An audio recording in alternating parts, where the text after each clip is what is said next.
복된 소식 아름다운 소리 AM 1590kHz 시카고 기독교 방송입니다.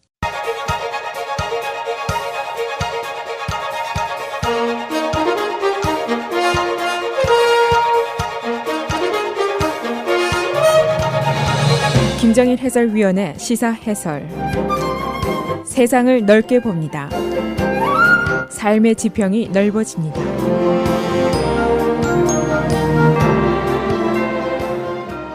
시사 해설입니다. 북한이 어제 독립절날 쏘아올린 미사일은 대륙간 탄도탄 ICBM이었습니다.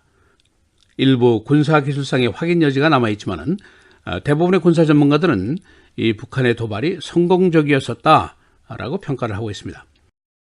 이제 북한에게 핵이 있고 또 운반 수단이 있습니다. 다시 말하면 북한이 알래스카라든가 또는 그 이상 거리의 미국 본토 공격력을 가지게 됐다는 이야기입니다. 이번 실험의 의미, 북핵 문제에 매우 중요한 새로운 국면, 새로운 이정표가 세워졌다. 그런 평가들이 나오고 있습니다. 북한의 김정은이 어제 미국이 독립절 선물을 마음에 안 들어 할 걸라고 빈정대면서 양키들에게 더 선물을 줄 것이다라고 얘기를 했습니다. 그런가 하면 트럼프 대통령은 지난 1월에 북한의 ICBM 성공은 없을 것이라고 큰 소리를 쳤었습니다만 지금은 별로 할 말이 없습니다. 문제는 북한의 핵 공격 능력이 갈 때까지 다 갔는데 미국으로서는 별로 신통한 대책이 없다. 여기에 바로 문제가 있습니다. 일부 미국의 언론들은 오늘 미국이 북한과 직접 대화를 시작해야 한다 하는 주장까지 내놓고 있습니다. 이번 주말에 G20 회담이 열리게 되는데 북핵 문제와 관련해서 어떤 일들이 벌어질지 아직은 예상이 가능하지가 않습니다. 그래서 오늘은 어제 있었던 북한의 미사일 테스트의 내용, 미국과 한국의 반응, 북한의 주장은 무엇인지, 그리고 미국의 선택의 여지는 어떤 것들인지 알아보도록 하겠습니다. 이 북한이 발사한 화성 14호, 어제 579마일을 비행했습니다. 고도가 무려 1741마일이나 올라갔습니다. 그리고 비행시간이 37분. 다시 말하면 고도를 조정해서 정상 궤도로 나른다면 약 4100마일을 비행할 수 있는 거리입니다. 그렇게 되면 알래스카는 물론이고 한국, 일본, 오키나와, 괌 모두 공격할 수 있는 수단이 되고 있습니다. 이것은 지금까지 계속되어 온 북한 핵 위기 속에서 가장 중요한 획기적인 사건이다 라고 전문가들이 평가를 하고 있습니다. 지금 북한의 태도를 보면은 첫째, 핵 포기는 없다. 이것을 아주 단정적으로 못을 받고 있습니다. 두 번째는 협상도 없다. 그런 얘기입니다. 김정은이 오늘 미국이 적대적인 정책을 청산하지 않는 한 협상은 없다라고 또 얘기를 했습니다. 북한의 핵과 미사일이 미국 본토 공격을 목표로 했는데 이것이 달성됐다는 것, 이것이 이제 중요한 일입니다. 그동안 북한에 대해서 아주 거친 언어로 공격을 하고 위협도 하고 훈계도 해왔던 트럼프 대통령이 별로 할 말이 지금 신통하지가 않습니다. 미국에게 큰 딜레마가 있기 때문입니다. 트럼프 대통령이 지난 4월에 플로리다에 있는 마르라고에서 시진핑과 만나서 모종의 협의를 했고 중국이 뭔가 적극적인 일을 해줄 것을 기대해 왔었습니다. 그런데 그 기대가 사라졌고 중국이 북한에 대한 압력의 강도를 크게 높이지 않았다는 것이 확인이 되었습니다. 그러니까 트럼프 대통령이 중국에 대한 실망감을 표시하면서 타이완에게 14억 달러치의 무기 판매를 했고 중국 은행들에 대한 सँ션을 했고 미 해군 전함들이 사우스 차이나 시에 진입을 했고 지난 선데이에는 트럼프와 시 대통령이 서로 통화를 했습니다. 미국이 단독으로 행동할지도 모른다 하는 위협을 했습니다. 그러나 그 위협도 지금쯤 아마 중국이나 북한 쪽에서는 그렇게 큰 비중을 두지 않고 있을 가능성도 있습니다. 오늘 뉴욕타임스 사설, 미국의 북한 전문가들, 그러니까 조지 슐츠라든가 윌리엄 페리 장관, 전 장관들이죠. 이 사람들의 의견을 소개를 하고 있는데 이 안보 장관들이 최근에 트럼프 대통령에게 서한을 보냈습니다.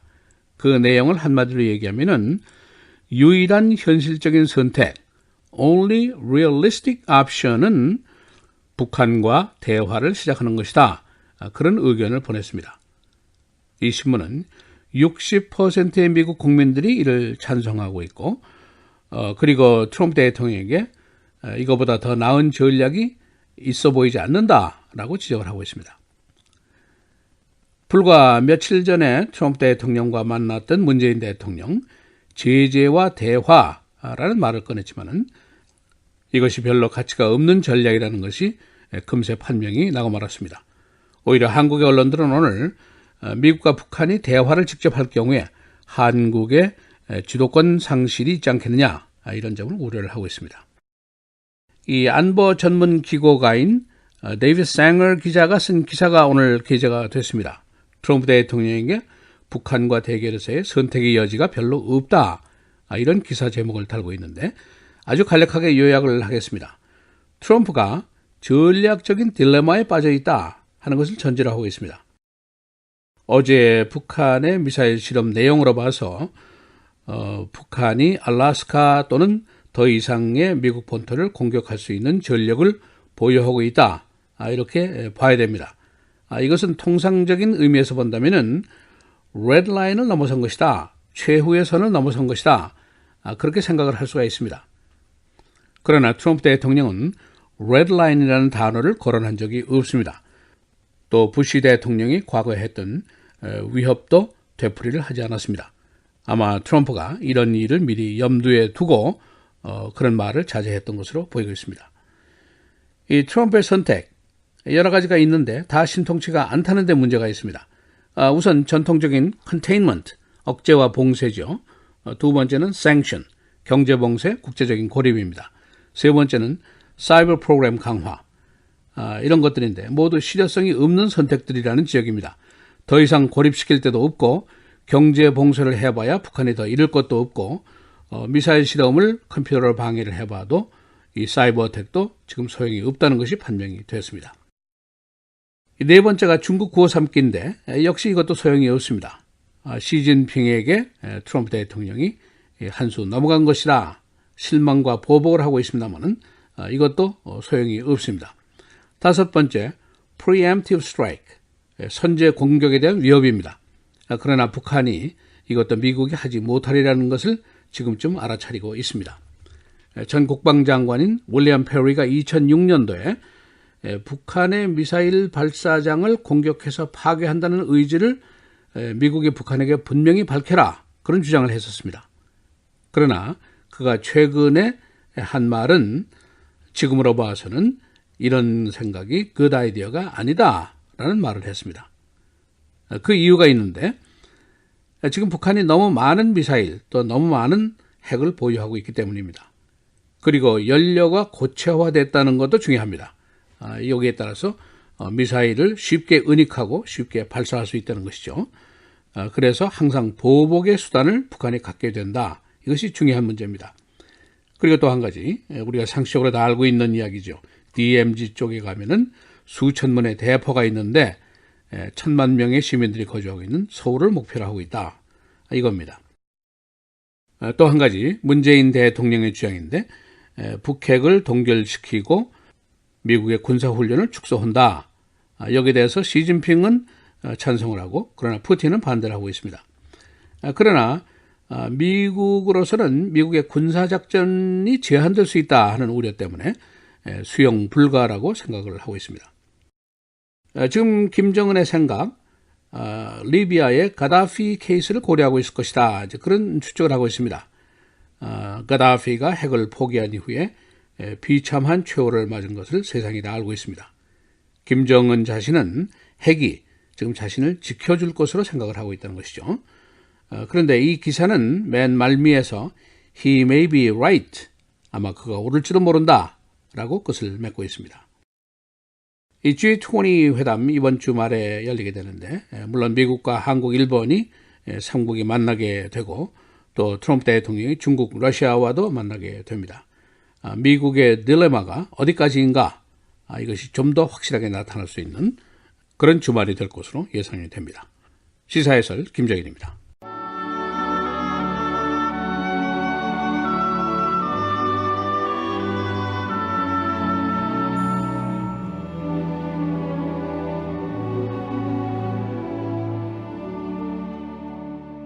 너희는 유대인이나 헬라인이나 종이나 자유인이나 남자나 여자나 다 그리스도 예수 안에서 하나이니라.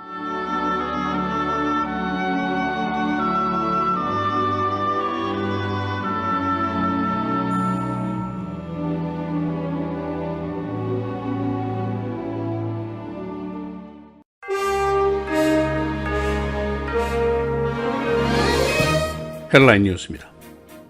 북한이 어제 대륙간 탄도탄 미사일 발사 실험에 성공했다고 발표했습니다.